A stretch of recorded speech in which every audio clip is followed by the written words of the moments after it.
Bueno, primero que todo, buenas tardes, buenas noches a todos, dependiendo del lugar donde estén. Veo que tenemos 879 personas conectadas en vivo y en directo, 880 ahora. Inicialmente, siempre y de antemano, agradecerles a todos y cada uno de ustedes por aceptar nuestra invitación el día de hoy, por sacar de su tiempo y estar aquí compartiendo con nosotros este gran encuentro académico educativo, en esta ocasión acerca de la anatomía del corazón, ¿no? Gracias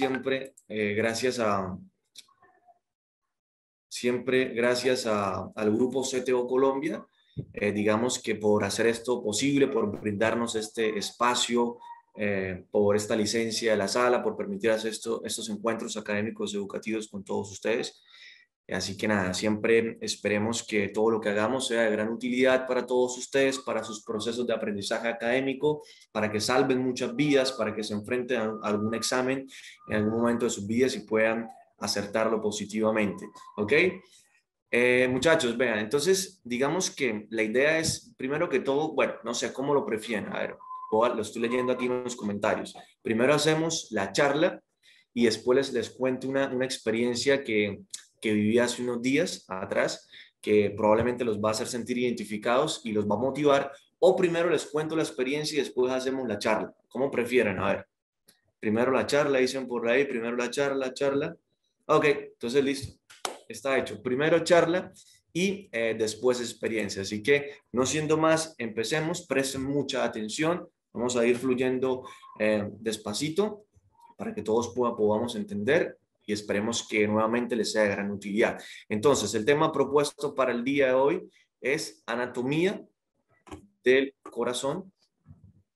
Espérate que esto no se mueve. Ok, ahí lo tienen. Están viendo bien, ¿verdad? Anatomía del corazón, ¿lo están viendo? ¿Sí? Ok, ¿me escuchan bien? Todo súper. Bueno, muchachos, anatomía del corazón, lo que ustedes como profesionales del área de la salud tienen que saber, lo que debemos saber, ¿ok? Aquí vamos.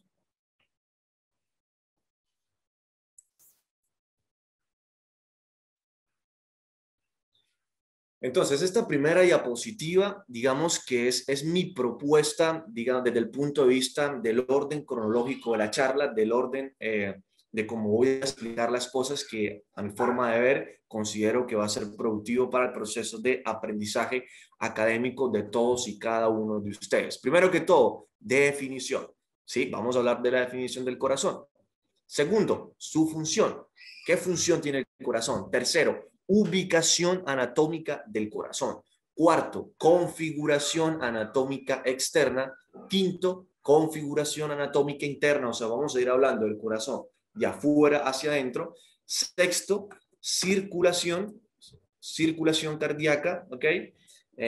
Séptimo, irrigación arterial. Octavo, drenaje venoso. Noveno, inervación y finalmente sistema eléctrico. También después de todo esto vamos a hacer una especie de quiz para que ustedes, digamos que enfoquen y miremos si la charla les fue o no de gran utilidad. Ya casi tenemos 1000 personas en vivo, casi 971 exactamente. Entonces, empezamos. Entonces vamos de adentro, de afuera hacia adentro, de afuera hacia adentro. Esta primera diapositiva que van a responder ustedes, esta ilustración académica extraída del manual primera edición del Grupo CTO Colombia. Entonces les quiero preguntar, porque ustedes son los responsables de responder y de hablar sobre esta primera diapositiva. La primera es, ¿qué es para ustedes el corazón? Necesito leer sus definiciones acerca de cómo definirían ustedes qué es el corazón. Dice por aquí, un órgano, una bomba de inyección, dice, una bomba, dice Jairo. A ver. Heriberto López dice, órgano encargado de bombear sangre a todo el organismo. Ok, María José dice, el encargado de bombear la sangre a todo el cuerpo. Rodrigo dice una bomba. Najavi dice, la bomba cardíaca que impulsa la sangre por todo el organismo. El órgano más importante. No vayan a responder que es el órgano de los sentimientos, ¿eh? El corazón es el órgano de los sentimientos. Muchachos, un paréntesis aquí rapidito. Durante la charla vamos a estar todos activos, vamos a tomar, digamos, evidencias ahí para las historias, graben sus videitos, graben, tomen sus foticos, las suben a sus historias, etiquetan al grupo CTO Colombia, me etiquetan a mí y ahí las vamos a estar reposteando para dejar evidencia de este encuentro para la historia que hemos hecho el día de hoy. 992 personas, a 8 de tener el lleno total. El motor, la máquina que distribuye. Ok, segunda pregunta. ¿Cuál es la función del corazón? Bueno, en realidad ya la están diciendo a su vez de que definen qué es el corazón, ¿no? O sea, están definiendo qué es el corazón y están definiendo a su vez cuál es la función del corazón. Espérate que quiero grabar acá, tomar una fotico rápido que tenemos las 1000 personas en vivo y en directo. Qué pena con ustedes.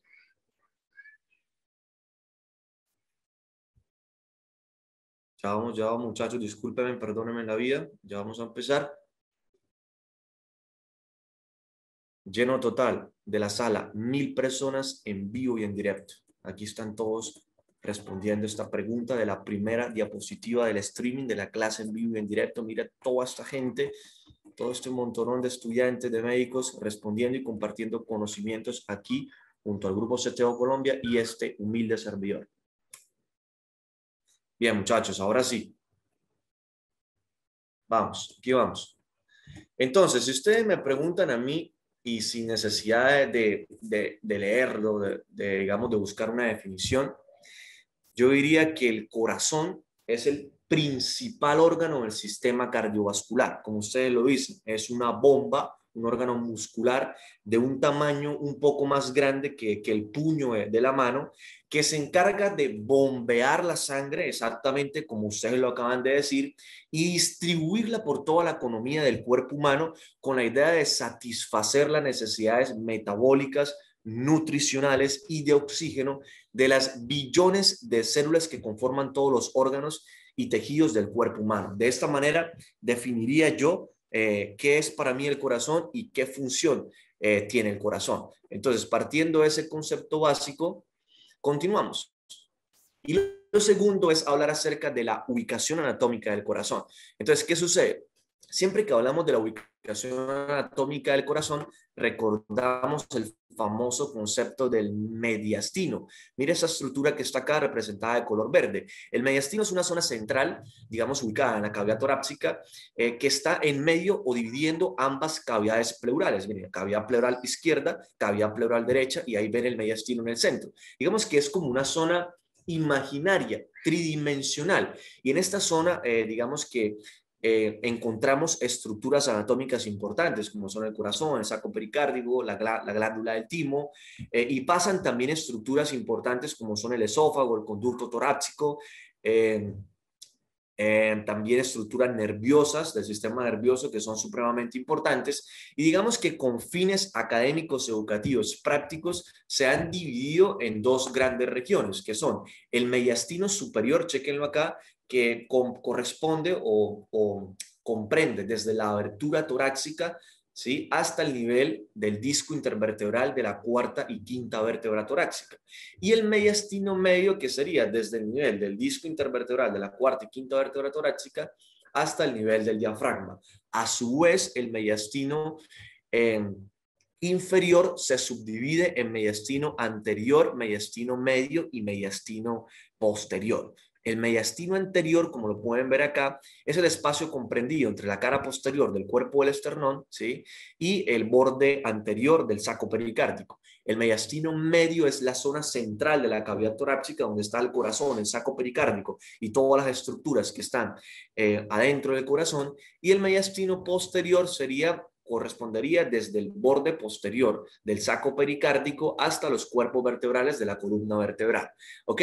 Entonces, claro, ese concepto está ahí, ¿verdad? ¿Entendieron el concepto del mediastino? ¿Sí?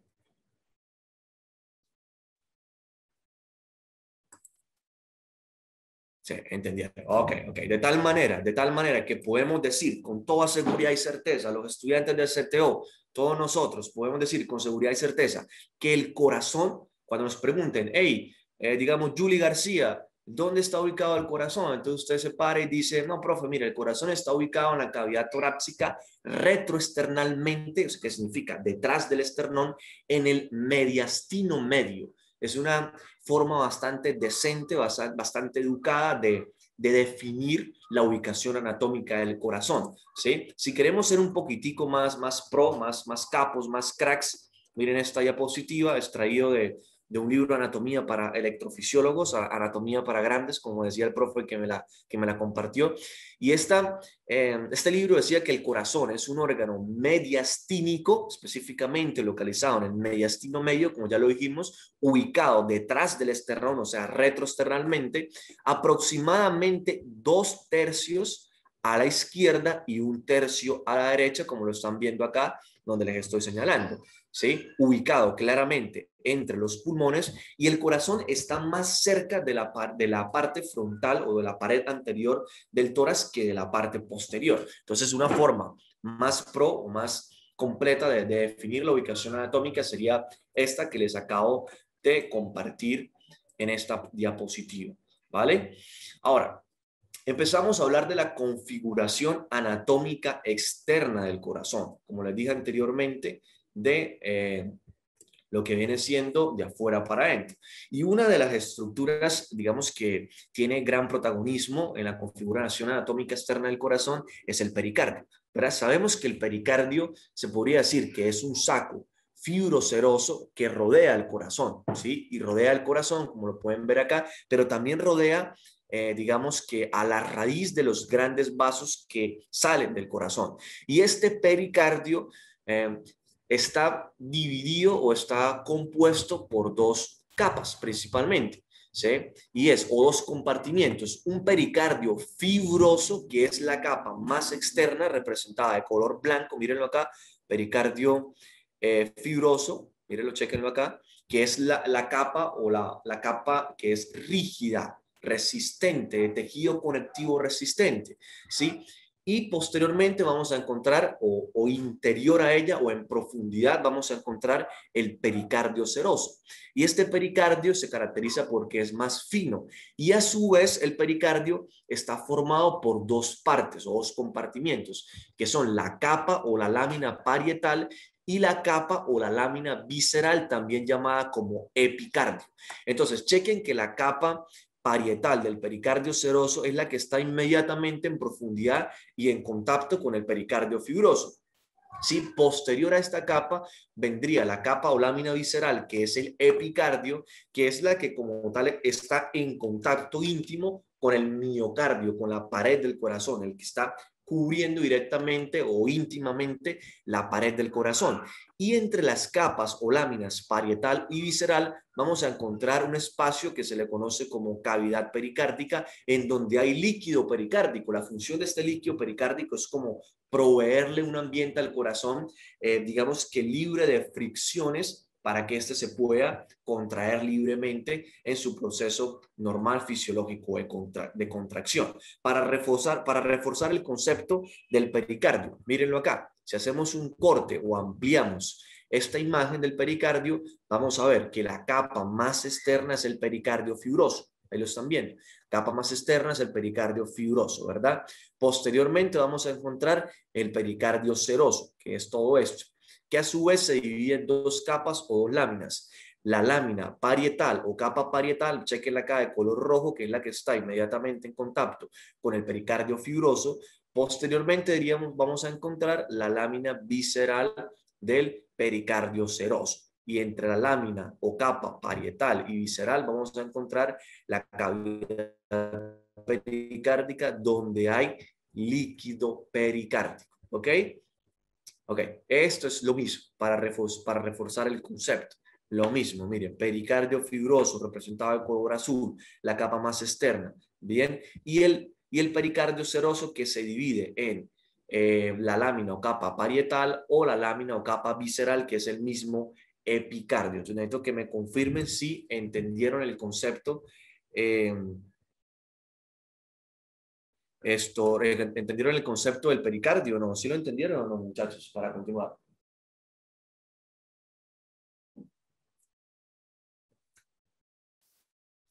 Listo, lo entendieron, lo entendieron. Está muy bien, súper, bien entendido, bien explicadito, dicen por ahí. Ok, seguimos. Entonces, como ya hablamos del compartimiento más externo del corazón, que es el pericardio, necesito que recordemos también lo que sigue ahí para adentro antes de continuar. Volvemos y repasamos el concepto. El saco que está cubriendo el corazón es el pericardio, ¿verdad? Tiene una parte fibrosa que es el pericardio fibroso y después el pericardio seroso que a su vez tiene una capa o lámina parietal y una capa o lámina visceral llamada epicardio también. Este espacio sería la cavidad pericárdica.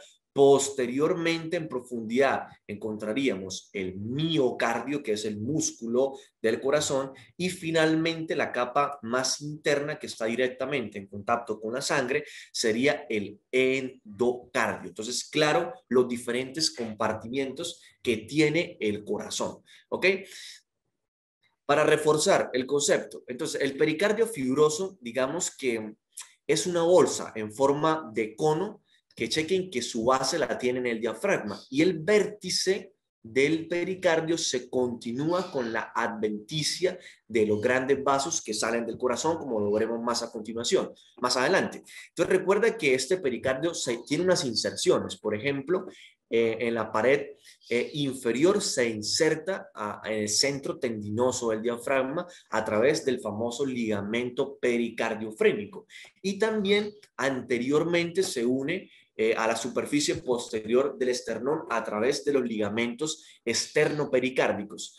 Entonces, la importancia de estas inserciones de estos ligamentos y en general del pericardio fibroso es que ayuda a que el corazón conserve su posición anatómica normal y también evita la distensión excesiva del corazón. Esa sería la función del pericardio fibroso y de sus diferentes ligamentos de inserción, que son el ligamento pericardiofrénico y los ligamentos esternopericárdicos respectivamente. Mira, aquí pueden ver la imagen del ligamento pericardiofrénico y cómo se inserta en el centro diafragmático y también la inserción digamos, con respecto a los ligamentos esternopericárdicos a este nivel. ¿Ok? Entonces, por otro lado, con respecto al pericardio seroso, lo que sucede es que la capa parietal del pericardio seroso se continúa con las capas viscerales del pericardio seroso a nivel de la raíz de los grandes vasos. Entonces, estas reflexiones del pericardio seroso se producen en dos zonas, ¿sí? Una zona superior que rodea a las arterias, a la aorta, al tronco pulmonar, y una segunda que está situada más posteriormente que rodea a las venas, a la vena cava superior e inferior y a las 4 venas pulmonares, ¿sí? Entonces, la zona esta de reflexión que rodea a las venas tiene forma de J, ¿sí? Y el fondo de saco que se forma en el interior de la misma, posterior a la aurícula izquierda, es el famoso seno pericárdico oblicuo que ustedes lo están viendo acá, ¿sí? Formado por la reflexión sobre las venas pulmonares del corazón. Sería como el resumen de lo que acabo de explicar. Una comunicación entre las dos zonas de reflexión del pericardio seroso es el seno pericárdico transverso, que se localiza, mírenlo acá, se localiza posterior a la aorta ascendente y al tronco de la arteria pulmonar, anterior a la vena cava superior y superior a la aurícula izquierda. En realidad no sé qué tan importante sea de pronto o qué necesidad tenga un médico de saber esto. Creo que es como un poco más profundo y probablemente nos lo puedan preguntar cuando estemos en el contexto de ser estudiantes de anatomía. Sin embargo, lo menciono ahí para que lo tengan presente y tengan claro esos conceptos. Claramente, el corazón tiene su irrigación y su drenaje venoso y en realidad la principal arteria que le aporta oxígeno, nutrientes al corazón, es la arteria pericardiofrénica, que es rama de la arteria torácica interna. Miren acá, arteria pericardiofrénica, rama de la arteria torácica interna. Entonces, si nos preguntan en un examen de anatomía, ¿cuál es la principal arteria que irriga el pericardio? La respuesta sería la arteria pericardiofrénica, rama de quién?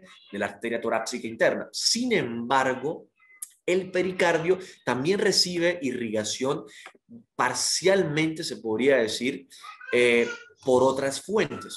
Por ejemplo, las arterias musculofrénicas, que es una rama también de la torácica interna. Las arterias bronquiales, esofágicas y frénicas superiores, que son ramas de la arteria, de la aorta torácica, ¿sí?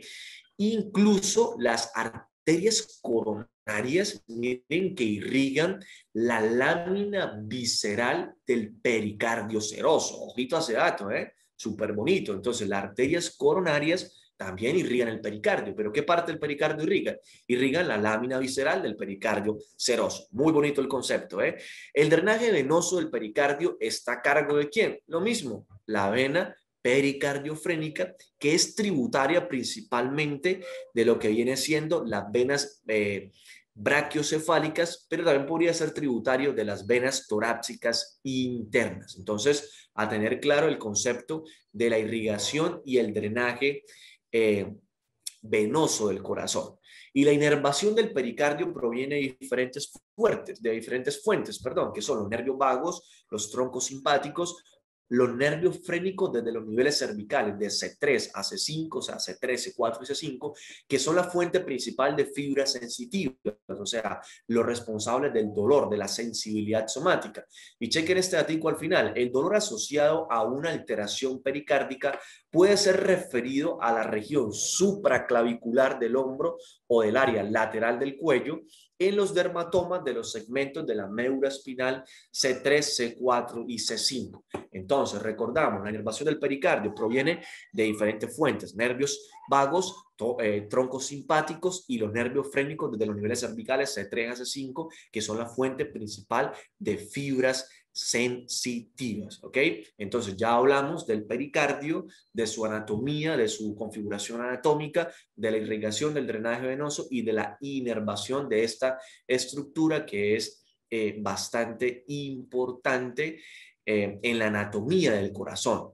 Ahora bien, acabo de decir que es importante. Entonces, ¿por qué es importante conocer la anatomía del pericardio? ¿Qué existe el pericardio? ¿Cómo está formado normalmente el pericardio?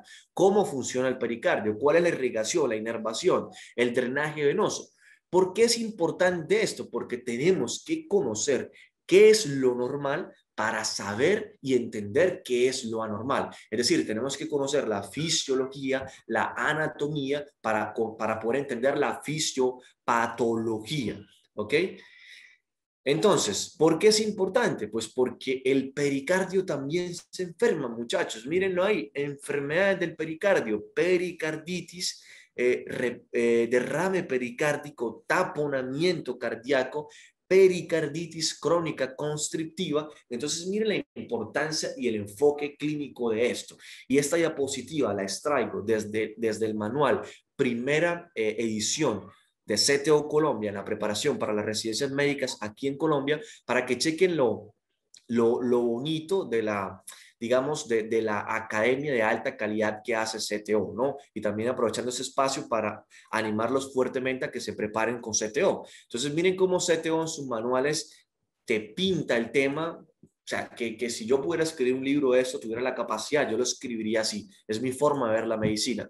Todo bien resumidito, organizadito, autolimitado. Mira, una tablita de las causas, una tabla de diagnóstico diferencial desde en donde compara la pericarditis aguda con el dolor por un infarto agudo del miocardio, te habla de la diferencia incluso desde el punto de vista electrocardiográfico, como si no fuese poco, aparte de explicarte el tema, te explica ideas claves, te puntualiza en dónde debes enfocar tu atención y como si no fuese poco, te entrena en cómo responder preguntas para responderlas en diferentes exámenes de residencias médicas.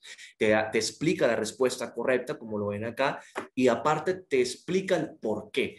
Entonces, recomendación académica fuerte. ¿Y por qué es importante esto? A ver, vamos a leer los comentarios. ¿Cuál es la diferencia entre el dolor torácico producido por una pericarditis aguda y el dolor torácico producido por cardiopatía isquémica, por enfermedad coronaria, por un infarto agudo de miocardio, por ejemplo? Los leo. A ver, los leo. Diferencias entre el dolor por pericarditis y el dolor de enfermedad coronaria.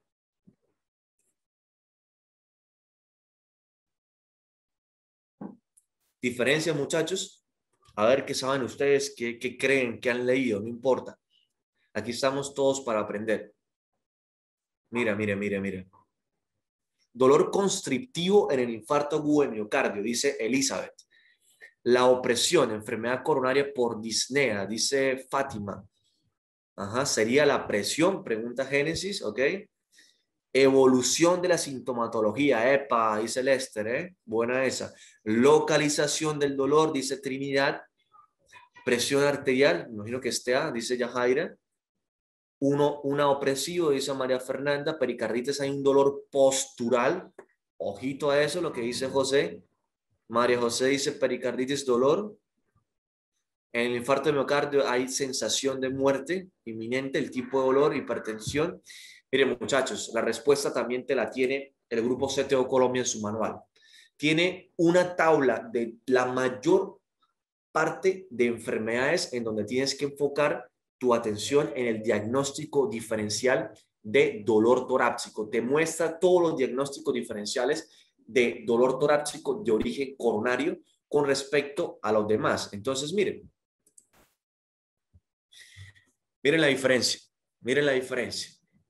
Ojo, ojito, en la pericarditis aguda, ustedes estaban diciendo que habían diferencias en el carácter del dolor, ¿sí? O sea, que en el coronario es opresivo, pero si les digo que la pericarditis, el dolor también podría ser opresivo, ¿sí? Y podría tener incluso una localización similar desde el punto de vista al coronario. O sea, la pericarditis aguda puede tener un dolor que es de carácter y localización similar al coronario, pero, y eso lo escribieron en los comentarios, el tiempo de evolución es diferente. En la pericarditis aguda el tiempo es mucho más prolongado. Y también el dolor torácico en la pericarditis puede ser pleurítico, o sea, exacerbarse con los movimientos respiratorios, exacerbarse con la tos, exacerbarse con el estornudo y se modifica con los cambios posturales que también lo dijeron ahí en los comentarios, de verdad, muchachos, me alegra mucho y me da felicidad que ustedes sepan de todo esto, de verdad, súper bien, os felicito. Se alivia con la flexión del tronco. A la persona el dolor se le atenúa, se le alivia flexionando el tronco y lo otro es que vas a auscultar un roce pericárdico y de este roce pericárdico hay una pregunta que he notado en el MIR, que tiene CTO en su plataforma, y es que te preguntan sobre la auscultación de ese roce pericárdico. Es una pregunta que tiene una dificultad elevadísima, que yo cuando leí la pregunta me quedó mal la pregunta. Y lo que sucede es que este roce pericárdico que ustedes ven ahí se ausculta mejor inclinando el paciente hacia adelante o en prono, en posición prono, apoyando sobre los codos y las rodillas. Ojo a eso, ojito a eso. La otra diferencia es el ascenso cóncavo y difuso del ST que caracteriza la pericarditis, que se lo mostré en la diapositiva anterior, y el dolor se alivia con antiinflamatorios en la pericarditis, mientras que el dolor en la enfermedad coronaria se alivia con la nitroglicerina. Entonces miren lo exquisito que es la medicina, lo complicado que es la medicina, la importancia de educarse con alta calidad, en este caso con el grupo CTO Colombia. Continuamos. Esta diapositiva me gusta muchísimo, me gusta muchísimo. Orientación del corazón. ¿Qué es lo que sucede? Que la forma global y la orientación del corazón, miren que es como la de una pirámide que estuviera caída y que descansa sobre uno de sus lados, situado claramente en la cavidad torácica, como ya dijimos, mira cómo el vértice del corazón, ¿sí? Digamos que se proyecta hacia adelante, hacia la izquierda y hacia abajo. Miren que el vértice se proyecta hacia abajo, hacia la izquierda y hacia adelante. Mientras que la base ¿sí? Es opuesta al vértice y se orienta en dirección posterior. Entonces miren cómo esta pirámide tiene una serie de lados, que son una cara o superficie diafragmática, que es la cara inferior sobre la que descansa la pirámide, como están viendo acá, una superficie anterior o cara anterior esternocostal, orientada anteriormente, y claramente una cara o superficie pulmonar izquierda y una cara o superficie pulmonar derecha. Esta diapositiva, esta ilustración académica, me parece muy, pero muy bonita. Entonces, avanzando en la configuración anatómica externa, empezamos a entrar un poquito más de lleno. Resaltamos acá brevemente, ya vamos a puntualizar en todo esto, estructuras que podemos ver acá. Entonces, miren la vena cava superior, la vena cava inferior, la aurícula derecha, ¿vale? El ventrículo derecho, la aurícula izquierda, el ventrículo izquierdo, el vértice del corazón, el tronco de la arteria pulmonar, y la arteria pulmonar derecha e izquierda respectivamente. Aquí vemos una proyección posterior de la anatomía del corazón, ¿sí? En donde digamos que tenemos lo mismo, las arterias pulmonares derecha e izquierda, la vena cava superior e inferior, llama la atención la presencia de las 4 venas pulmonares, ya todo esto lo vamos a entender más adelante, y lo mismo, aurícula derecha, ventrículo derecho, aurícula izquierda y ventrículo izquierdo. Continuamos. Ahora bien, vamos a meternos un poquitico más adentro, vamos a meternos un poquitico más adentro, aprieten sobre todo los estudiantes porque ya los médicos ya conocen todo esto muy bien. Entonces, muchachos, ¿qué sucede? Sucede que toda la sangre que llega al corazón, ojo a esto, toda la sangre que llega al corazón, que es sangre, digamos, con baja concentración de oxígeno y por eso es representado de color blanco el trayecto de esta sangre, lo hace a través de 2 grandes vasos, que son la vena cava superior, mírenla acá, que trae desde la parte superior del cuerpo toda la sangre, y la vena cava inferior, que trae la sangre desde el tronco y de los miembros inferiores respectivamente. ¿A dónde llega toda esta sangre? Toda esta sangre llega a la aurícula derecha, llega acá, a través de la vena cava superior y de la vena cava inferior. La sangre pasa de la aurícula derecha al ventrículo derecho a través de la válvula tricúspide, que es la válvula aurículo-ventricular, porque está entre la aurícula y el ventrículo del lado derecho. El ventrículo derecho, ¡pam!, se contrae y manda la sangre por el tronco de la arteria pulmonar, pasa a través de su respectiva válvula, que es la válvula pulmonar, y este tronco se bifurca en una arteria pulmonar derecha y una arteria pulmonar izquierda. ¿Para dónde va la sangre? Sencillito, hacia el pulmón. ¿Por qué va la sangre hacia el pulmón, William? Porque se debe oxigenar. Es sangre con baja concentración de oxígeno, ¿sí? Va a ser el proceso de intercambio gaseoso y finalmente esta sangre va a llegar a la aurícula izquierda a través de las 4 venas pulmonares que la penetran, y esta sangre pasa de la aurícula izquierda al ventrículo izquierdo a través de la válvula mitral o válvula bicúspide, y finalmente el ventrículo izquierdo, ¡pam!, se contrae y tira esta sangre por la aorta ascendente, pasa por la válvula aórtica y la aorta se encarga de distribuirla por toda la anatomía, por toda, digamos que la economía cardiovascular del cuerpo humano, y de esta manera, como ya lo explicamos, satisfacer las necesidades metabólicas y nutricionales de oxígeno de todas las células del cuerpo humano y mantener la viabilidad de nosotros. Entonces, claro ese concepto ahí, muchachos. Lo vamos a reforzar una vez más. Creo que lo vamos a reforzar como 3 veces. ¿Cómo se mueve la sangre adentro del corazón? Esta gráfica también me gusta mucho, ¿eh? Esto es pura anatomía de Gray. No Grey's Anatomy, anatomía de Gray. Vamos. ¿Cómo se mueve la sangre en el corazón? Entonces, ya lo dijimos, toda la sangre que llega al corazón, ¿a dónde llega? Llega a la aurícula derecha. Miren que es sangre desoxigenada, en realidad no debería llamarse así, con baja concentración de oxígeno. Miren, sangre desoxigenada llega a la parte superior del cuerpo y a la parte inferior del cuerpo. ¿A dónde? Llega a la aurícula derecha. De la aurícula derecha, ¿a dónde va a bajar? Va a bajar al ventrículo derecho a través de la válvula tricúspide que estaría acá. El ventrículo derecho ¡pam!, se contrae, pasa por el tronco de la arteria pulmonar, sangre desoxigenada por las arterias pulmonares. ¿Para dónde va? Para el pulmón, sencillito. ¿Para qué? Para que se oxigene. ¿Sí? Necesitamos esa sangre con concentración de oxígeno. Y esta sangre oxigenadita va por su recorrido y llega a través de las 4 venas pulmonares. ¿A dónde? A la aurícula izquierda. De la aurícula izquierda baja al ventrículo izquierdo a través de la válvula mitral. El ventrículo izquierdo, ¡pam!, se contrae y la eyecta por la aorta ascendente, pasa por su respectiva válvula y ya esa sangre va oxigenada, miren, por la aorta para toda la circulación sistémica.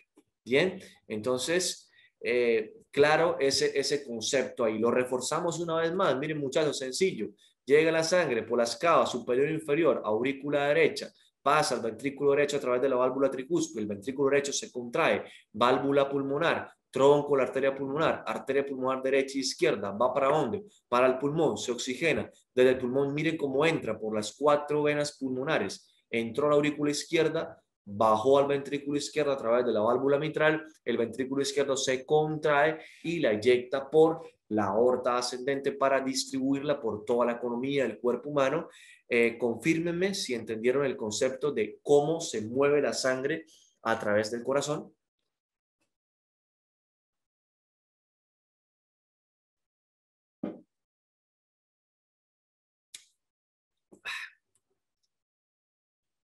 Ok, entendido, claro, gratis para toda la familia. A ver, continuamos. Muy bien, muchachos. Me alegra que estén entendiendo. Entonces, ya entendiendo cómo se mueve la sangre del corazón, vamos a hablar brevemente del ciclo cardíaco.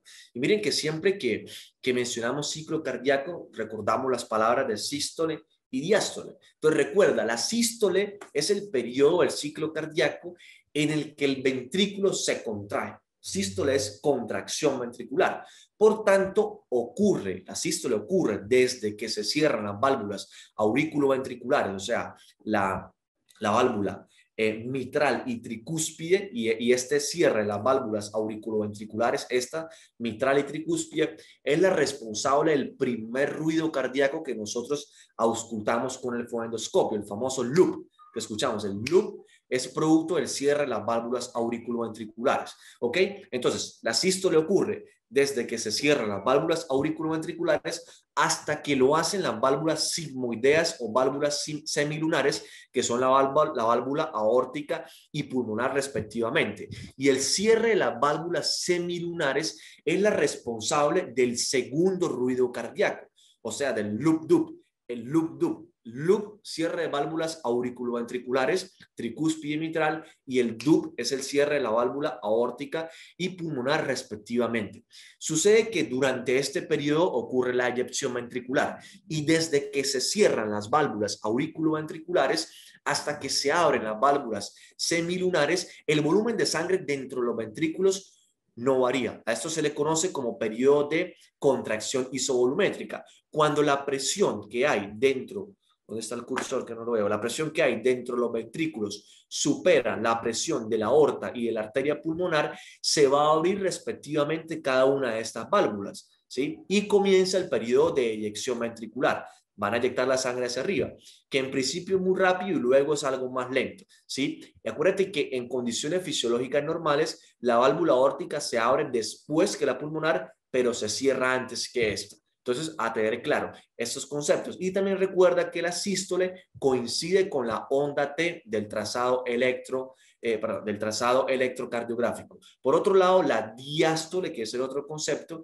es el periodo de relajación, donde ocurre el llenado de los ventrículos, ¿sí? Entonces, ¿qué pasa? Que cuando la presión, miren, cuando la presión de lo que viene siendo la aorta y de la arteria pulmonar supera la presión que tienen los ventrículos, porque claro, los ventrículos se relajan, ¿sí? Se cierran la válvula aórtica y pulmonar respectivamente. Y lo mismo, desde que se cierran esas válvulas aórtica y pulmonar, ¿sí? Hasta que se abren las válvulas auriculoventriculares, el volumen de sangre en los ventrículos no varía. Y a esto se le conoce como periodo de relajación isovolumétrica. Y cuando la presión intraventricular, véanlo acá, es superada por la presión que hay en las aurículas, pues las válvulas auriculoventriculares se van a abrir y va a comenzar el llenado ventricular. Entonces, la diástole, recuerda, y esto es pregunta de examen, ojo a esto, tiene 3 fases. Una fase inicial, que es la fase del llenado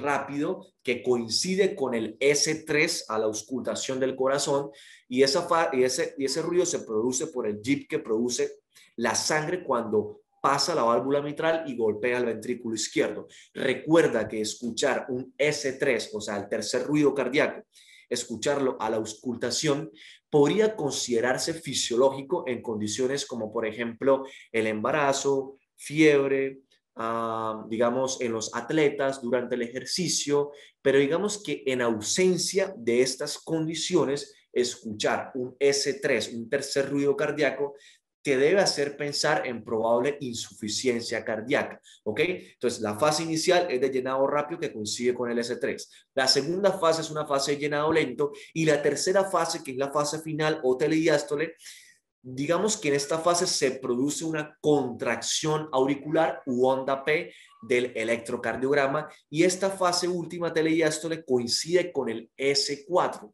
con el cuarto ruido cardíaco que si lo escuchas a la auscultación siempre va a ser patológico. Si les preguntan eso en el examen, el S4 siempre es patológico, no es fisiológico, porque digamos que el S4 habla de contracción de las aurículas, o sea, siempre es patológico porque te está reflejando que hay un aumento de la rigidez ventricular, como puede ocurrir en casos de hipertensión arterial o como puede ocurrir en casos de, por ejemplo, de estenosis aórtica. Entonces, a tener claro estos conceptos sobre el ciclo cardíaco. Puede ser un poco complicado entenderlo o hacerlo entender, pero ahí les di una pequeña idea para que lo tengan en cuenta, para que cuando lo estudien en su estudio independiente día a día en casa, se les haga más amigable y les sea más fácil de entender. Continuando con la configuración anatómica interna del corazón, vamos a encontrar una estructura súper importante que probablemente a veces se nombre muy poco, poco se habla del esqueleto fibroso. Entonces sucede que tenemos un esqueleto fibroso en el corazón. ¿Qué pasa? Que las fibras musculares del miocardio se fijan en el esqueleto fibroso del corazón, ¿sí? Entonces, este esqueleto fibroso que lo están viendo acá, digamos que tiene una serie de componentes o está formado por una serie de estructuras que son 4 anillos fibrosos.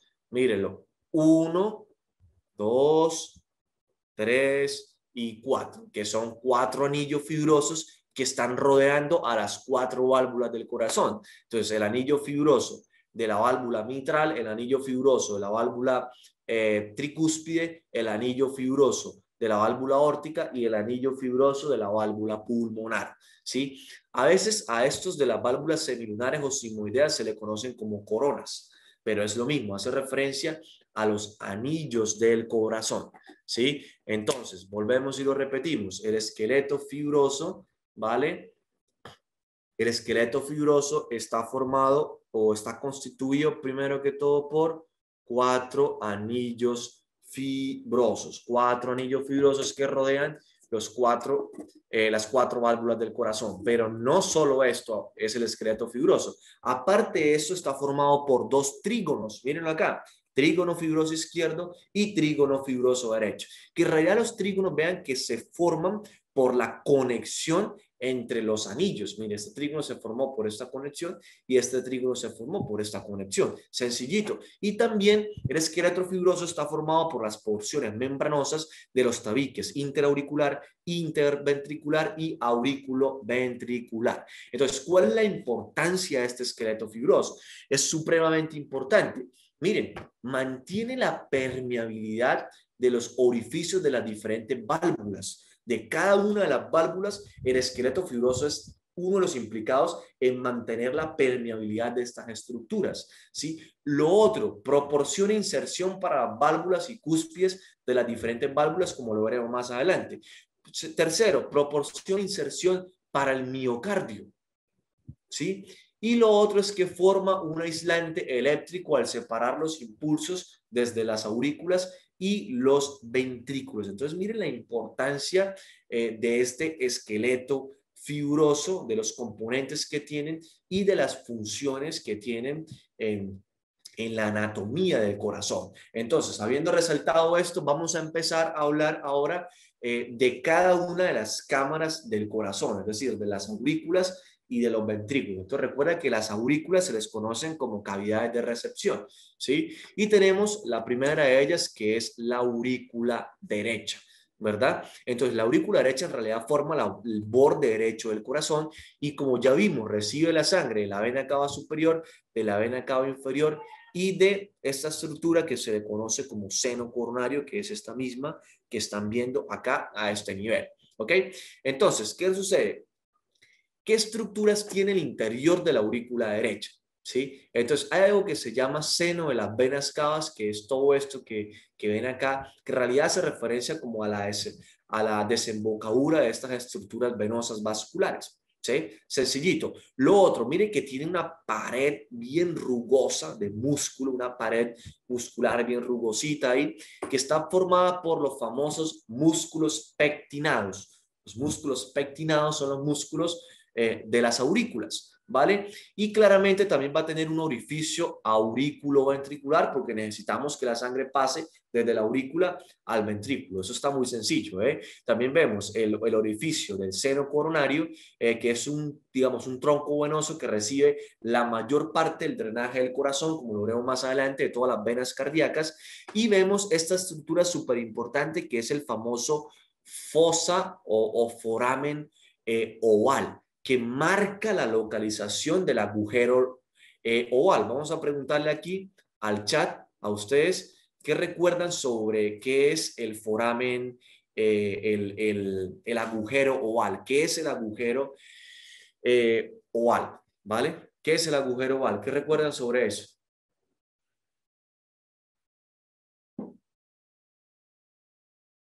Un vestigio embrionario.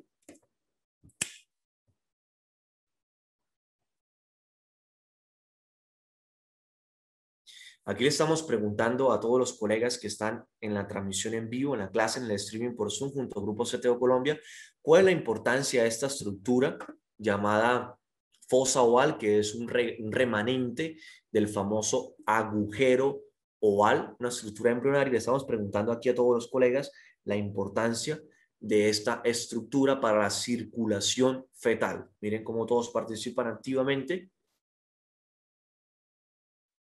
Entonces, como lo están diciendo ahí, lo que sucede es que el agujero oval, ¿sí?, es una estructura súper importante para la circulación fetal. Ajá. Entonces, ¿qué es lo que sucede? Como lo están diciendo ahí todos los colegas que hacen parte de esta transmisión. El agujero oval permite el paso de la sangre en el corazón del feto de la aurícula derecha a la aurícula izquierda directamente, porque recuerda que la circulación fetal, la sangre no va a ir a oxigenarse al pulmón porque el pulmón no funciona sino hasta cuando estás en la vía extrauterina. O sea, en la vía intrauterina el pulmón no hace el proceso de intercambio gaseoso, de oxigenación de la sangre, sino que simplemente la sangre llega de una vez oxigenada a la aurícula derecha y por este agujero pasa a la aurícula izquierda. Entonces, esa es la importancia de esta estructura que acabamos de mencionar y que ya la mayoría de ustedes tenía muy bien clara.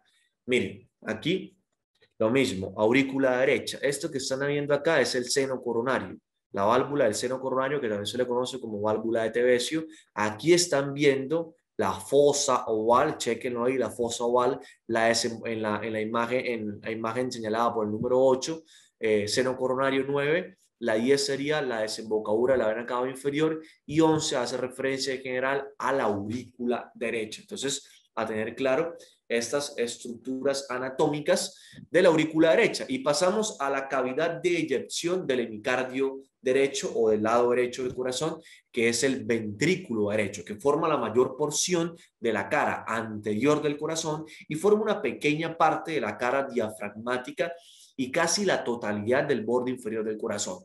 Entonces, hay una estructura que se llama cono arterioso, que ven acá, miren, el cono arterioso, creo que por acá también está, el cono arterioso, miren acá, el infundíbulo, que hace referencia, es como, a ver, ¿cómo lo explicaría?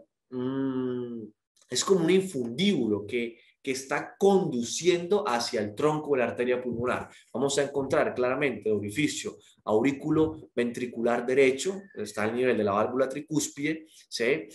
Y vamos a encontrar unas estructuras en el interior de los ventrículos, que son unas elevaciones musculares irregulares denominadas trabéculas carnosas, que las están viendo por acá, miren, las trabéculas carnosas.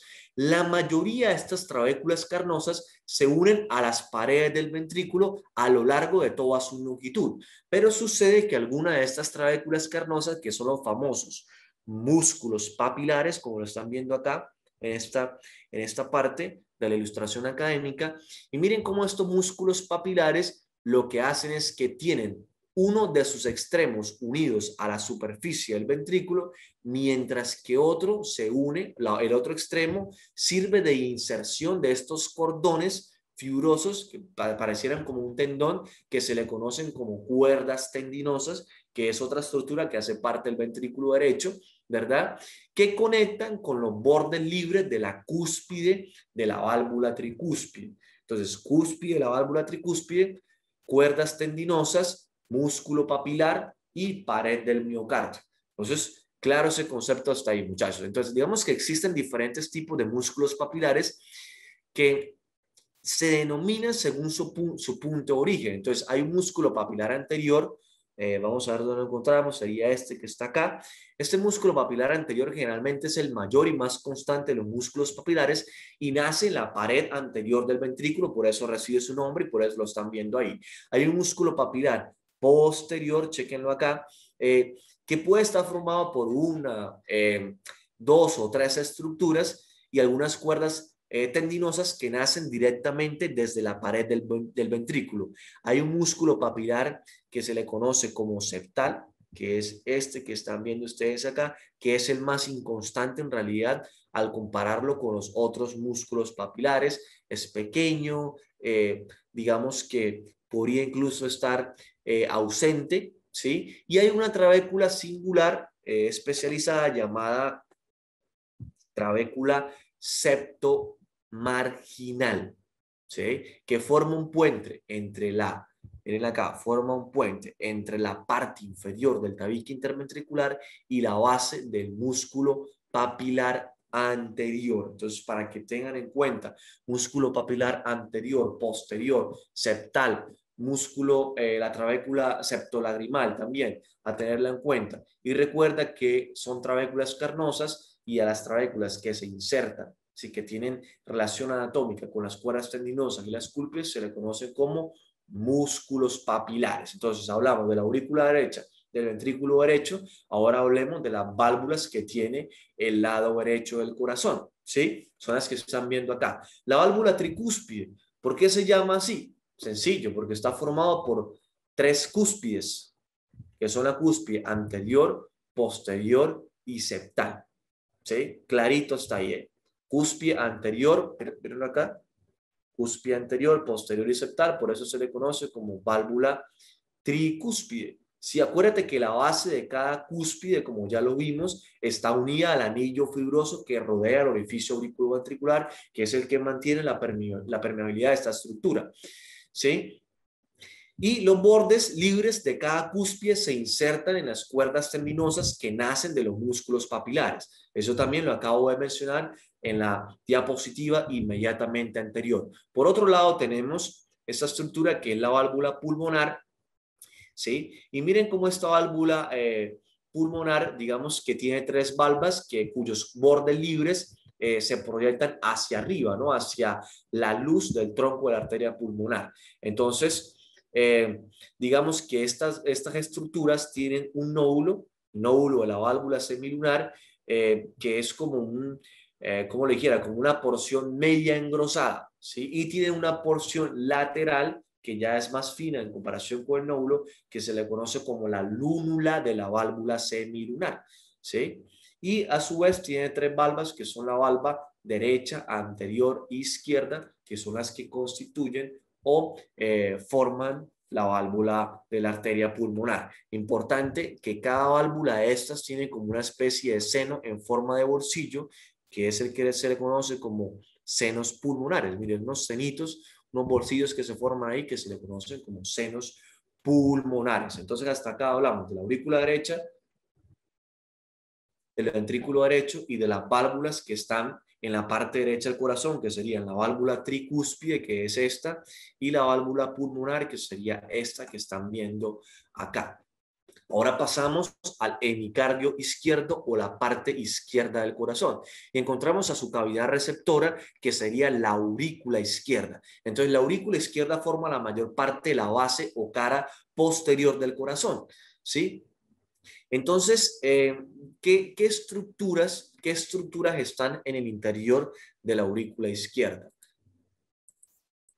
Vamos a encontrar una porción más grande de la pared lisa y una orejuela muscular más pequeña que contiene los músculos pectinados, como ya lo vimos en la parte de la aurícula derecha. Vamos a encontrar las 4 venas pulmonares que ya dijimos que se penetran y traen la sangre oxigenada desde los pulmones. Vamos a encontrar una pared ligeramente más gruesa al compararla con la de la aurícula derecha, y en realidad un orificio auriculoventricular, obviamente izquierdo, para que la sangre pase desde la aurícula izquierda hacia el ventrículo izquierdo, respectivamente. Bien, entonces básicamente esas son las estructuras que vamos a encontrar a este nivel, ¿sí?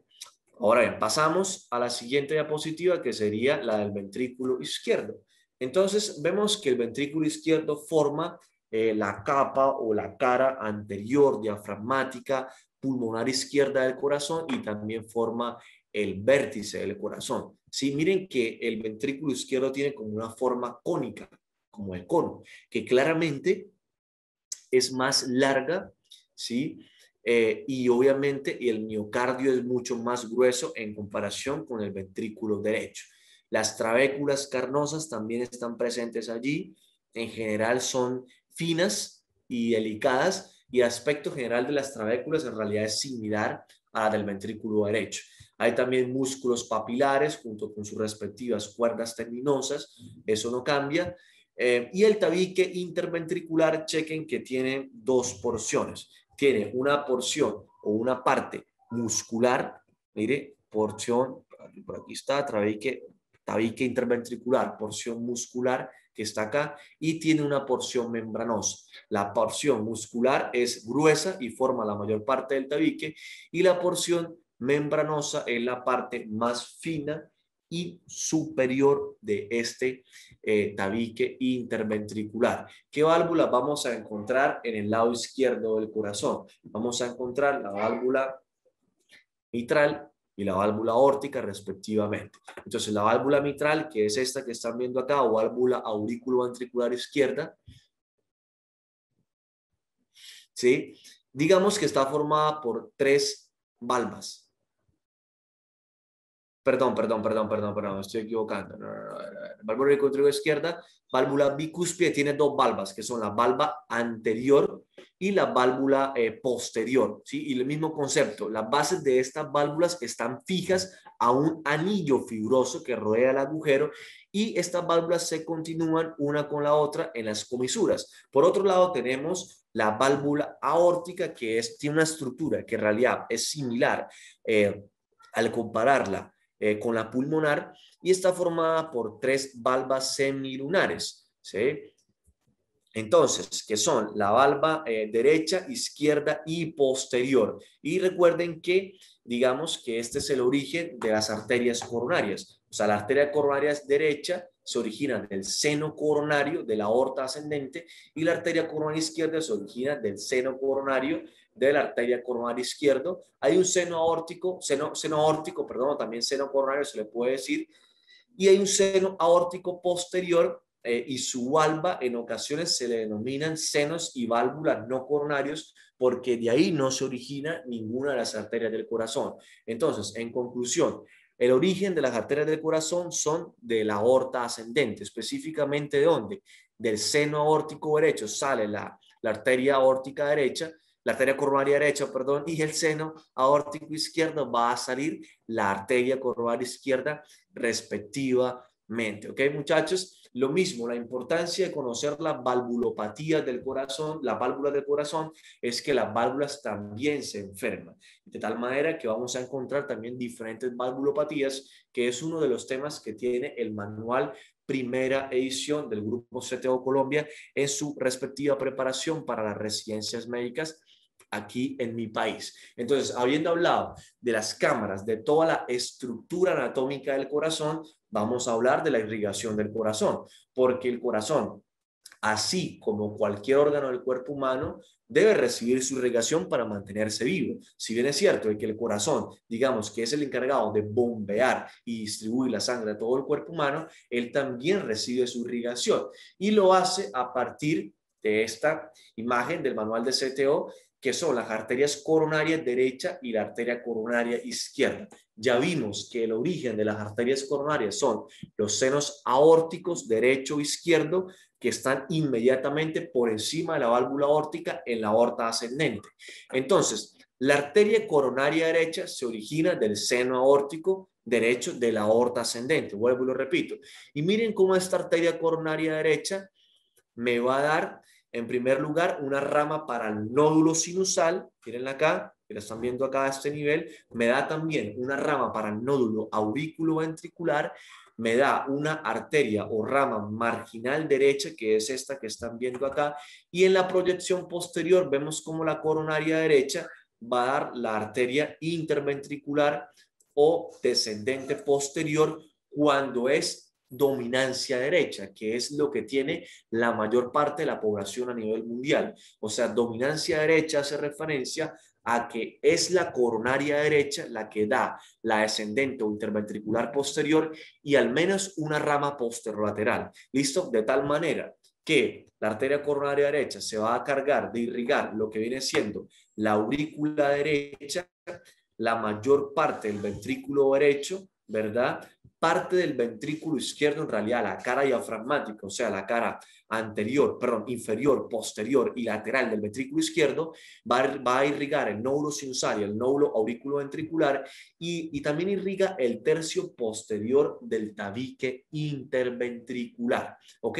Por otro lado, tenemos la arteria coronaria izquierda, que como ya vimos, se origina del seno aórtico izquierdo de la aorta ascendente. Entonces, esta arteria coronaria izquierda me va a dar una rama, miren acá, que es la rama descendente o interventricular anterior, la cual digamos que recorre, perdón, el surco interventricular anterior rodeando la punta del corazón y esta a su vez, la descendente anterior, emite unas ramas septales que penetran el tabique interventricular y unas ramas diagonales que se dirigen a la pared anterior y lateral del ventrículo izquierdo. También vamos a tener otra rama que da a la coronaria izquierda, que es la arteria circunfleja, que a su vez digamos que recurre el surco interventricular izquierdo y se encarga de emitir las ramas marginales obtusas que van a la pared libre del ventrículo izquierdo, lateral y posterior, ¿sí? Entonces, cuando la dominancia es izquierda,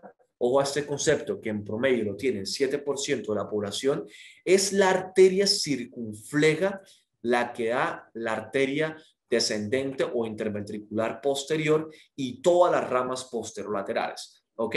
Entonces, teniendo claros estos conceptos, podemos decir que la arteria coronaria izquierda habitualmente se va a encargar de irrigar lo que viene siendo la aurícula izquierda, la mayor parte del ventrículo izquierdo, parte del ventrículo derecho y los 2/3 anteriores del tabique interventricular. Y hay que tener claro otro concepto que es el concepto de codominancia, y hacer que es aproximadamente el 8% de la población, y es que la descendente posterior, que es en esta rama que están viendo acá, miren, descendente o interventricular posterior, es rama de la coronaria derecha. Y todas las posterolaterales son ramas de la circunfleja.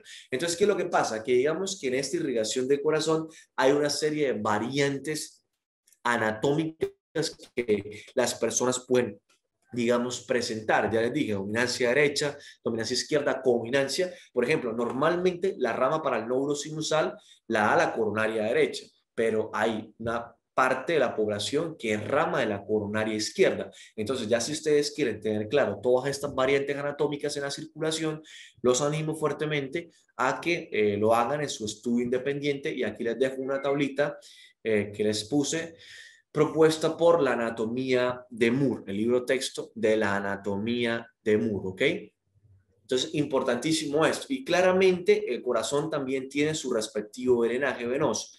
Y el drenaje venoso está dado sobre todo por el seno coronario, por las venas que desembocan en esta estructura llamada seno coronario principalmente, y lo hace parcialmente por una serie de pequeñas venas que desembocan directamente en la aurícula derecha. Entonces, el seno coronario, la principal vena del corazón, es un conducto venoso amplio que discurre, mire cómo discurre de izquierda a derecha en la porción del surco coronario. Entonces, el seno coronario va a recibir sangre de esta vena cardíaca magna o vena cardíaca mayor, ¿sí? También de las venas cardíacas media, ¿ok? De la vena cardíaca media, menor, de la vena cardíaca menor también, y de la vena posterior del ventrículo izquierdo. También la vena marginal izquierda desemboca en el seno coronario. ¿Listo? Y digamos que esta vena cardíaca magna, que es tributaria principalmente del seno coronario, miren que en su primera porción, aunque aquí no se ve, les quería contar que se continúa como la vena interventricular anterior o descendente anterior, ¿sí? Y hay otras venas cardíacas, digamos, que no drenan a través del seno coronario. Son venas pequeñas, por ejemplo, las venas cardíacas anteriores que están viendo acá, empiezan sobre la cara anterior del ventrículo derecho, ¿sí? Y cruzan el surco coronario y normalmente desembocan directamente en la aurícula derecha, ¿sí? Entonces, en realidad, si nos preguntan en un examen de anatomía, el drenaje venoso del corazón está dado principalmente por lo que viene siendo el seno coronario. Esta diapositiva para sintetizar el concepto. Miren esta estructura, la número 4 sería que, vamos a preguntarles a ustedes acá. Estructura anatómica señalada en la diapositiva correspondiente a la flecha número 4. ¿Qué estructura anatómica ven en la número 4?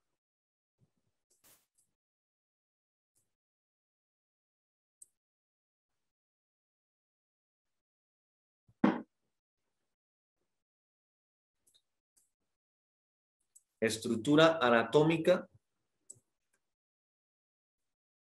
de la número 4. Espérate que se me... A ver, a ver, a ver, a ver.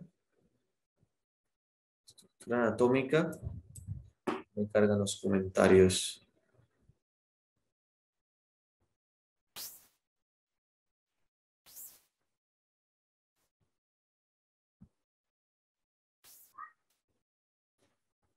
Ok, a ver, continuamos. No veo los comentarios. No sé si...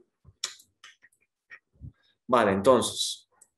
A ver, seguimos, a ver, seguimos. Entonces, la 4 es... ok, ok, ok. Están cargando, están cargando. A ver. No, no sé por qué no puedo ver los comentarios actualizadamente. Coronaria derecha, dicen por ahí.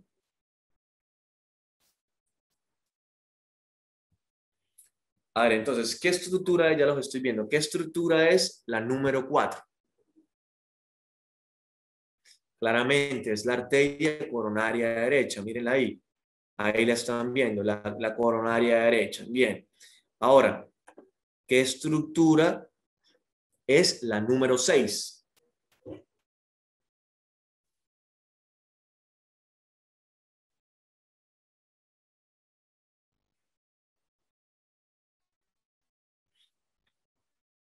La aorta ascendente. Muy bien. ¿Qué estructura es la número 7? Número 7, muchachos.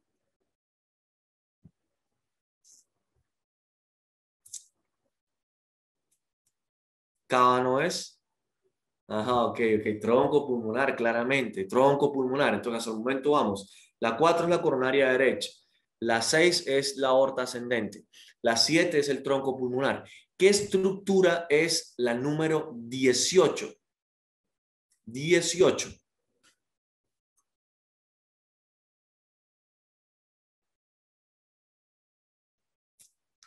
Número 18.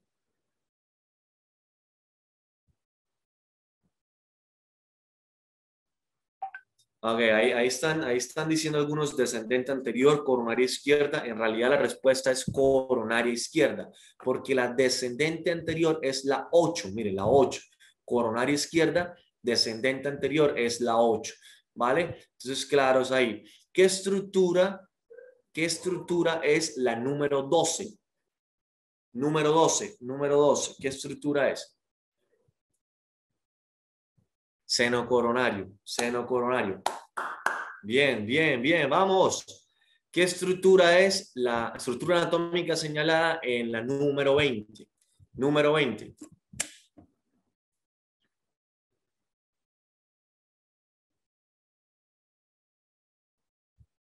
Estructura anatómica señalada en la número 20.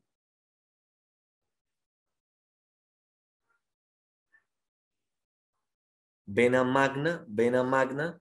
Exactamente. Entonces, la estructura anatómica señalada en la 20 es la vena magna, que miren cómo se continúa como vena interventricular o descendente anterior.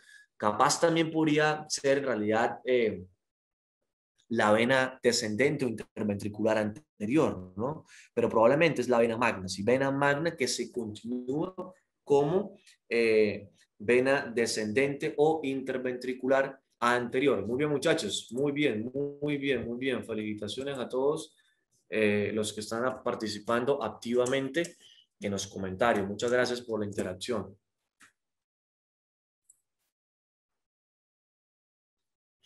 Bien, entonces, habiendo mencionado, ok, la irrigación y el drenaje venoso del corazón, es importante hablar de lo que viene siendo el sistema eléctrico del corazón. Gráfica extraída del manual primera edición de Cardiología y Cirugía Cardiovascular de CTO, de su preparación para las residencias médicas en Colombia. Esto es interesantísimo, ¿eh? Esto es de mis partes favoritas de la charla. Cuando yo estudio este tipo de cosas es cuando yo digo que hay un ser superior, ¿sabes? Deberían grabar esta parte de la charla para que la suban a las historias. Alguien que la grabe, por favor, y me etiquete. Voy a ponerme poético. Cuando yo estudio esta vaina, cuando yo estudio este tipo de cosas, es cuando yo pienso que hay un ser superior. En mi caso, se lo atribuyo a un Dios, porque creo en Dios. ¿Entiendes? Entonces, cuando estudio este tipo de cosas, es cuando yo digo que hay un ser superior que creó esta complejidad llamado el ser humano. Y te voy a explicar con argumentos por qué. Resulta que, pues es que esto es apasionante, espero que lo estén grabando. Resulta que eh, el corazón es un músculo, ya lo vimos. Es un músculo que, si bien es cierto, tiene ciertas similitudes desde el punto de vista fisiológico, incluso en el aparato contráctil con respecto al músculo estriado esquelético, por ejemplo, el bíceps, tiene cierta similitud. El miocardio tiene cierta similitud con el músculo del aparato locomotor, por ejemplo, el bíceps o el tríceps. No obstante, sin embargo, a pesar de que tienen ciertas similitudes desde el punto de vista fisiológico, tienen muchas diferencias que hacen que el corazón sea un músculo distinto, un músculo especial. Yo soy súper apasionado por esa palabra distinto. Y una de las diferencias es sus propiedades de automaticidad y de ritmicidad. Por ejemplo, cuando ustedes tocan una plancha caliente, ustedes sienten el calor y retiran su dedo de ahí.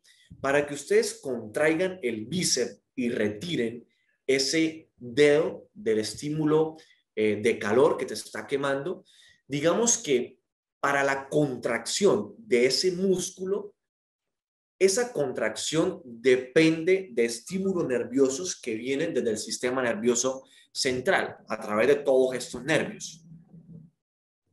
Y lo que hace especial al corazón es que el corazón tiene la capacidad de generar su propia actividad eléctrica sin depender de estímulos provenientes de otras fuentes.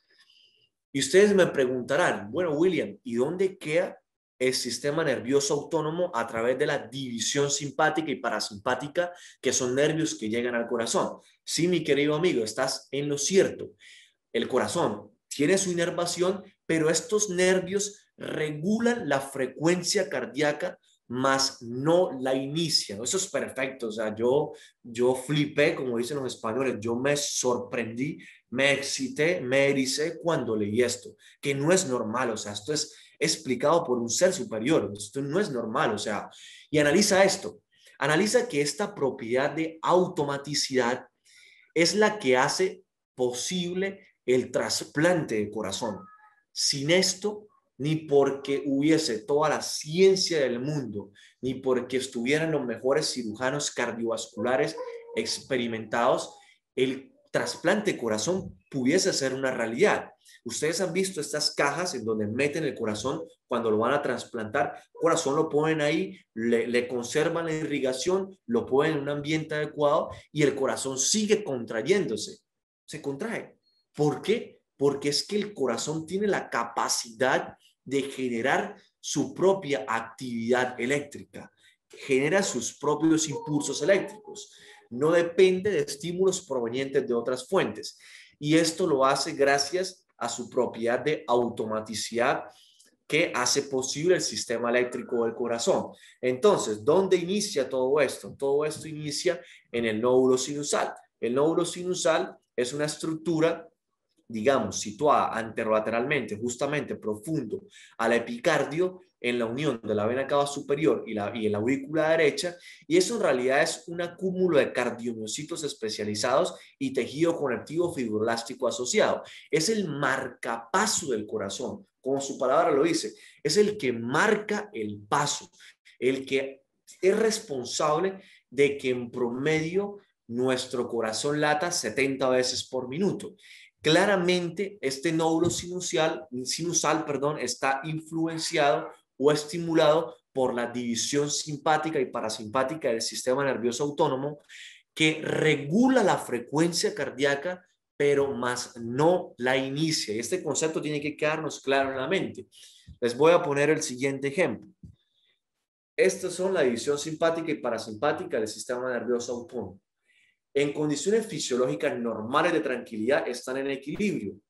Digamos que qué pasara si en este cuarto en el que yo estoy se cayera el techo. Yo empezara a notar que el techo se está cayendo. Claramente va a predominar el estímulo simpático y va a hacer que mi corazón lata más fuerte. ¿Por qué? Porque es que tengo que salir corriendo. Las pupilas tienen que dilatarse. Tiene que llegar más sangre a los muslos, a mis músculos de las piernas para correr, para salir corriendo, porque es que está pasando una situación que lo amerita. Pero ahora, ¿qué pasaría si yo estuviese durmiendo? Probablemente, teóricamente, digamos que habría un predominio de la estimulación parasimpática porque yo estoy tranquilo, estoy durmiendo. Entonces, esta es la función de lo que hace la división simpática y parasimpática. No inician la contracción del corazón, la regulan. Ojo a eso, esto es perfecto, esto es fascinante. Entonces, todo inicia en el nódulo sinusal. El impulso pasa del nódulo sinusal a la aurícula izquierda a través del haz de Bachmann y del nódulo sinusal pasa al nódulo auriculoventricular a través del tracto internodular anterior, medio y posterior. En el nódulo auriculoventricular el impulso hace una pausa aproximadamente de 0.07 segundos para darle tiempo a que los ventrículos se llenen de sangre.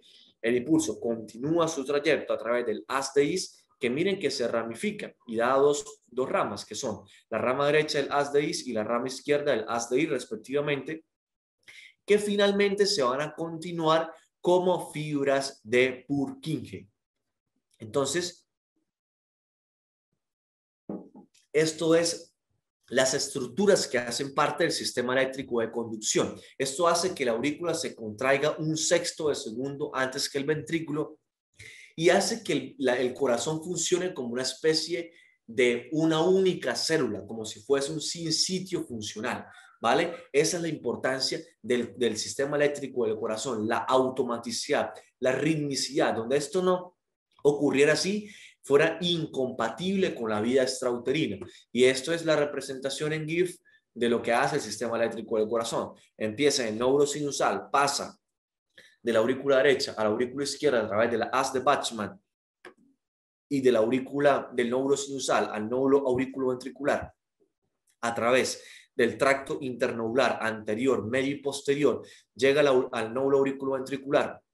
En el nódulo auriculoventricular, miren cómo hace una pausa.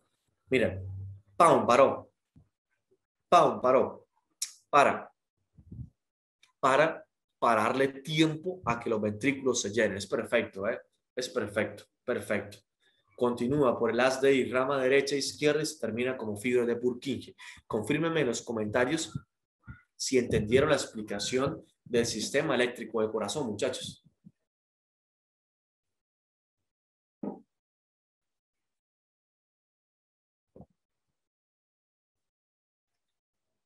Ok, me alegra. Me alegra mucho que lo hayan entendido. Uf, estoy quedando bifónico. Miren esto. Perdón. Ok. Miren esta imagen que están viendo ahí. Esa imagen es el sistema de conducción del corazón. Entonces, para resaltar, estructura número 5. Mire, esta estructura que ustedes ven acá en el número 5, aunque no se detalla muy bien, es el nódulo auriculoventricular, ¿vale? Estructura anatómica señalada en la imagen 5, en la letra 5, nódulo auriculoventricular, ¿ok? Estructura señalada con la flecha número 9 sería el haz de Is. Esto es haz de Is. Esto que están viendo acá es haz de Is. Y la 10 que están viendo inmediatamente es una bifurcación del haz de Is. Inmediatamente por debajo, la flecha número la flecha número 11 sería la rama derecha del haz de Is.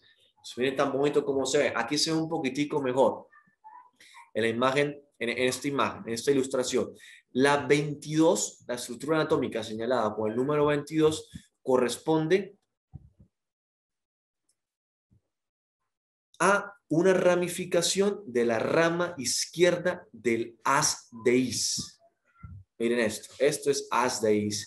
Y 23 son las fibras de Purkinje, que es la continuación final de las ramas derecha e izquierda del haz de Is. Ramificación izquierda del haz de Is. Y miren cómo se ven de bonita las fibras de Purkinje. Muy bonito, muy apasionante. Y para finalizar, la inervación del corazón, como ya dijimos, la inervación del corazón lo que hace es regular la frecuencia cardíaca, regular la fuerza de las contracciones del corazón y claramente el gasto cardíaco, porque recuerda, presión arterial es igual al gasto cardíaco por la resistencia vascular periférica y el gasto cardíaco depende del volumen sistólico y de la frecuencia cardíaca. Por eso la frecuencia cardíaca, al regular la inervación, la frecuencia cardíaca, también está regulando el gasto cardíaco. Y una estructura súper importante acá es el famoso plexo cardíaco, que está formado por terminaciones tanto del sistema parasimpático como del sistema simpático. Entonces, este plexo, miren que tiene una parte superficial, plexo cardíaco superficial, y un plexo cardíaco profundo. Entonces, este plexo cardíaco superficial está por debajo del callado aórtico, ¿sí? Y está entre el tronco pulmonar. Y una parte profunda, ¿sí? Que está entre el callado aórtico, que lo están viendo acá, y la bifurcación de la tráquea, ¿listo? Desde este plexo cardíaco, pequeñas ramas de nervios mixtos, o sea, tanto simpáticos como parasimpáticos, inervan al corazón. Entonces recuerda que la inervación parasimpática que básicamente la da el nervio vago, lo que hace es producir un efecto inotrópico y cronotrópico negativo. O sea, produce una reducción de la fuerza y de la frecuencia cardíaca del corazón. Mientras que la estimulación simpática, ¿vale? Lo que hace es producir lo contrario, un efecto inotrópico y cronotrópico positivo. O sea, aumentar la frecuencia y la fuerza con la que se contrae el corazón. Entonces, esto es lo que para mi concepto ustedes deben saber sobre la anatomía del corazón. Y para finalizar vamos a hacer un pequeño quiz de anatomía para ver si entendimos los conceptos. Entonces, estructura, vamos todos a participar antes de contarles rápidamente. Antes de terminar la charla y de contar la experiencia que tuve en estos días anteriores, vamos a participar en esta parte de la charla. Entonces, estructura anatómica señalada, muchachos. Estructura anatómica señalada. ¿Qué opinan ustedes?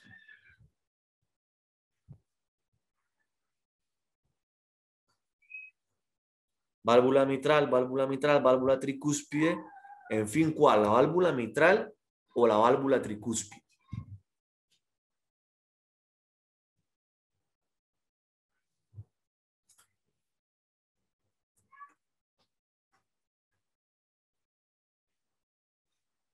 ¿Cómo, a ver, cómo se llama? A ver, ¿cómo se llama la válvula del lado derecho del corazón? ¿Cómo se llama la válvula del lado derecho del corazón? ¿Cómo se llama la válvula del lado derecho del corazón? Válvula tricúspide. La respuesta correcta es válvula tricúspide. ¿Por qué sé que es el lado derecho del corazón? Porque recuerda que la pared del ventrículo izquierdo es mucho más gruesa al compararlo con la pared del ventrículo derecho, razón por la cual está en la válvula tricúspide. Muchachos, no se dejen confundir. Y pilas que esto me lo preguntaron a mí el tercer semestre de medicina, era la primera vez que entraba a un anfiteatro y yo quedé súper sorprendido de todos estos cadáveres, yo no sabía ni cómo sentirme y pasa eso, que a veces te confundes y no analizas bien las cosas, ¿eh? Entonces, respire, aprieten y respondan correctamente que es la válvula tricúspide. Continuamos con la siguiente pregunta. Estructura anatómica señalada en la imagen. Estructura anatómica señalada en la imagen. ¿Qué opinan ustedes? ¿Qué dice la gente? Estructura anatómica señalada. Todos responden acertadamente que son las cuerdas tendinosas. Muy bien, muy bien. Estructura anatómica señalada en la imagen.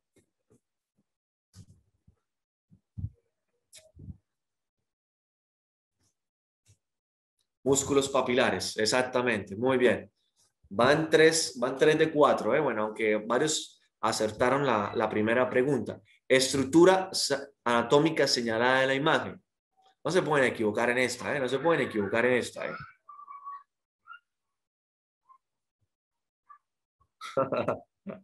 Ya aprendieron. No, dice que una válvula tricúspide.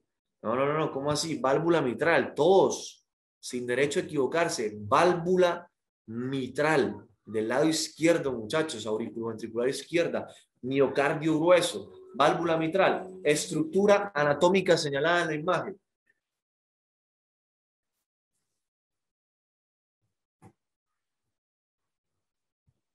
Estructura anatómica señalada en la imagen.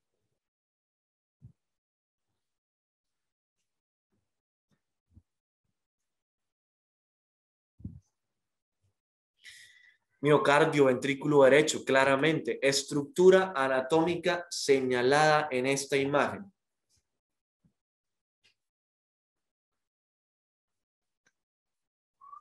Estructura anatómica señalada en la imagen y de quién es ramo. ¿Qué arteria es? ¿Qué rama es? ¿Y de dónde se origina?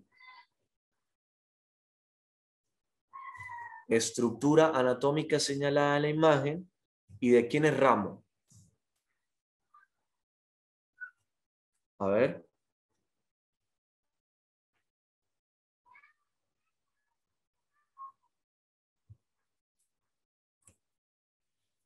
A ver, ramo de la arteria torácica interna, arteria coronaria izquierda, incorrecto. Esa es la respuesta correcta. Arteria interventricular o descendente anterior, que es ramo de la arteria coronaria derecha. Vale. Estructura anatómica señalada en la imagen. La A, ¿qué es? ¿Qué válvula es la A? ¿Qué válvula es la A, muchachos?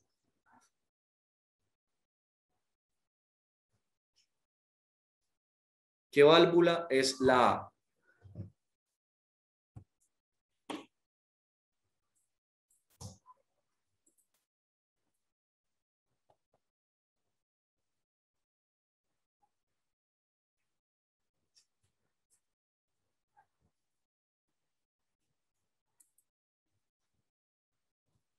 Entonces, a ver, en esta necesito que me respondan con el nombre. Estructura anatómica señalada en las imágenes con las letras A, B, C y D. A, B, C y D. A dicen que es la válvula mitral.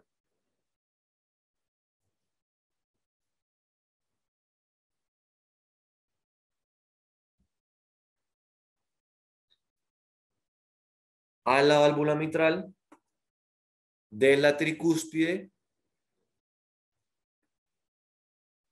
D es la tricúspide. A ver. D es la mitral, dicen por acá.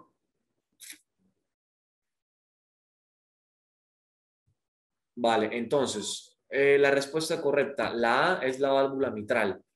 La B es el tronco pulmonar. La C es la aorta ascendente. Y la D es la válvula tricúspide. ¿Y qué estructuras anatómicas ven acá?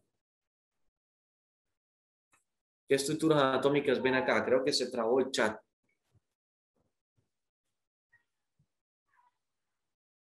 Estructuras anatómicas.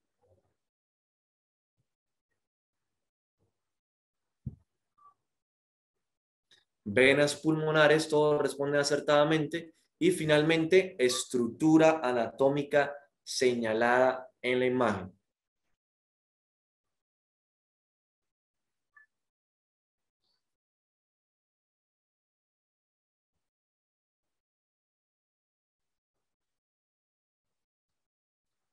Pericardio, pero ¿qué tipo de pericardio? ¿Qué tipo de pericardio es? Ah, ok, pericardio fibroso. Eso sí.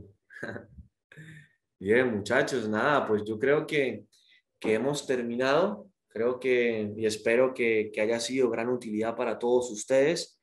Díganme en los comentarios qué tal le pareció la clase, qué tal le pareció el streaming, qué tal les pareció la charla, cómo les pareció, aprendieron, no aprendieron, creen que el orden cronológico de la charla estuvo bien, el abordaje, la cantidad de información. A ver, todos están ahí comentando activamente.